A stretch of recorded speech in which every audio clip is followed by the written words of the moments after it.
Audio Jungle.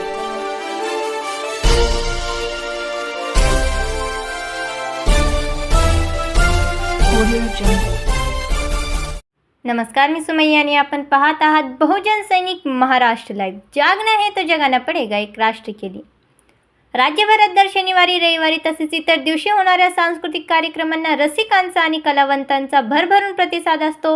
ही परंपरा आपल्या महाराष्ट्राच्या समृद्ध सांस्कृतिक परंपरेचा अविभाज्य अंग आहे. मात्र अचानक शासकीय कामकाज किंवा राजकीय कार्यक्रम जाहीर झाल्यास अनेक वेळा याच दिवशी आयोजित नाट्य शो व सांस्कृतिक कार्यक्रम रद्द केले जातात. यामुळे संबंधित कलाकारांचे आर्थिक नुकसान होते तसेच प्रेक्षक वर्गही नाराज होतो.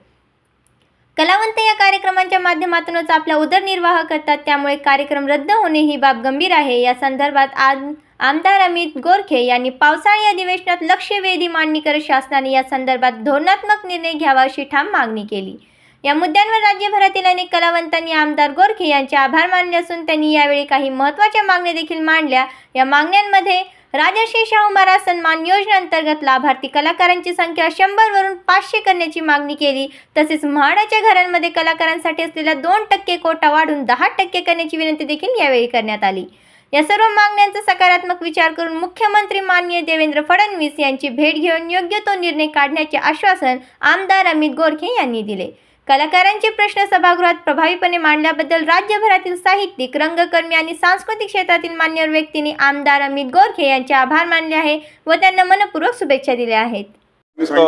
महोदय, अत्यंत महाराष्ट्राच्या सांस्कृतिक विभागाच्या दृष्टीने अत्यंत महत्त्वाचा प्रश्न आहे की आज अनेक महाराष्ट्रामध्ये अनेक ठिकाणी नाट्यगृह बुक केली जातात, ज्याच्यामध्ये शनिवार रविवार ही नाटकं आणि सांस्कृतिक कार्यक्रम होतात. पण अचानकपणे शासकीय प्रोग्राम लागला किंवा पॉलिटिकल प्रोग्राम लागला तर ही नाटकं कॅन्सल केली जातात आणि सांस्कृतिक कार्यक्रम रद्द होतात. त्यामुळे कलाकारांचं प्रचंड नुकसान होतं, कारण त्यांचा खर्च झालेला असतो आणि त्याच्यावर उदरनिर्वाह त्या ठिकाणी असतो.